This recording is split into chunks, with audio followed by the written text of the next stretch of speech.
राधा स्वामी जी, चेहरे की सुंदरता तो समय की धूल में खो जाती है, पर रूह का श्रृंगार जन्मों जन्मों तक साथ निभाता है। आपकी यह सोच रूहानियत के उस सत्य को दर्शाती है जिसे संत महापुरुष हमेशा समझाते आए हैं। यहां इसी गहरे विषय पर आधारित एक अत्यंत विस्तृत और नई शब्दावली वाली साखी प्रस्तुत है, जिसे पूरी तरह से अखंड पैराग्राफ रूप में लिखा गया है। प्यारी साध संगत जी, इस दुनिया में हम अपने शरीर को सजाने और संवारने के लिए न जाने कितने जतन करते हैं। हम कीमती वस्त्र पहनते हैं, गहनों से खुद को सजाते हैं और दर्पण के सामने घंटों खड़े होकर अपनी बाहरी सुंदरता को निहारते हैं। पर हकीकत तो यह है कि यह शरीर मिट्टी का एक पुतला है जो समय के साथ ढल जाएगा और अंत में मिट्टी में ही विलीन हो जाएगा।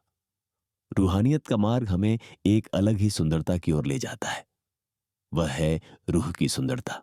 हुजूर महाराज जी अक्सर फरमाते थे कि रूह की सुंदरता बंदगी और नाम की कमाई से आती है। जैसे शरीर को सजाने के लिए दुनियावी गहनों की जरूरत होती है, वैसे ही रूह को सजाने के लिए सिमरन, सेवा और प्रेम के गहनों की आवश्यकता होती है। वह रूहानी नूर जो एक सच्चे अभ्यासी के चेहरे पर झलकता है, वह किसी क्रीम या बाहरी लेप से नहीं आता, बल्कि वह अंदर की उस ज्योति से आता है जो भजन में बैठने से प्रकट होती है।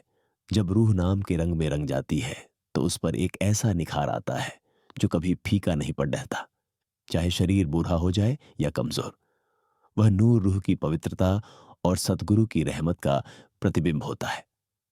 सवाल यह है कि क्या हमने कभी अपनी रूह को इन रूहानी गहनों से सजाने की कोशिश की है, या हम केवल इस नाशवान चोले को सजाने में ही अपनी सारी उम्र गुजार रहे हैं। एक समय की बात है, एक सत्संगी प्रेमी इसी जिज्ञासु मन के साथ सतगुरु के चरणों में उपस्थित हुआ।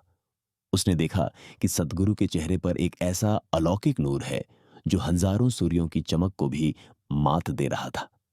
उसने बद्धे ही विह्वल मन से प्रश्न किया कि दाता, दुनिया की सुंदरता तो उम्र के साथ कम हो जाती है, पर आपकी यह रूहानी चमक हर बीतते दिन के साथ और बढ़ती जा रही है। हमें वह भेद बताएं कि यह रूहानी नूर कैसे हासिल होता है जो कभी कम नहीं होता। सतगुरु ने उस प्रेमी की ओर बड्डे ही रहम और करुणा भरी नजरों से देखा और एक बहुत ही सुंदर मिसाल दी। उन्होंने कहा कि भाई, कल्पना कर कि एक दीपक है जिसके बाहर का कांच बहुत ही रंगीन और सुंदर है, पर उसके भीतर तेल नहीं है और ज्योति नहीं जल रही। क्या वह दीपक रात के अंधेरे में किसी के काम आएगा? बिल्कुल नहीं। पर दूसरी ओर एक साधारण सा दीपक है जिसका मिट्टी का पात्र पुराना है, लेकिन उसके भीतर ज्योति जल रही है। वह न केवल खुद प्रकाशमान है, बल्कि दूसरों को भी रास्ता दिखाता है। हमारा शरीर वह दीपक का पात्र है और नाम की बंदगी वह ज्योति है। जब इंसान सिमरन की भट्टी में बैठकर अपनी सूरत को एकाग्र करता है तो उसके भीतर वह नाम का नूर जागृत होता है। वही नूर रूह का असली श्रृंगार है।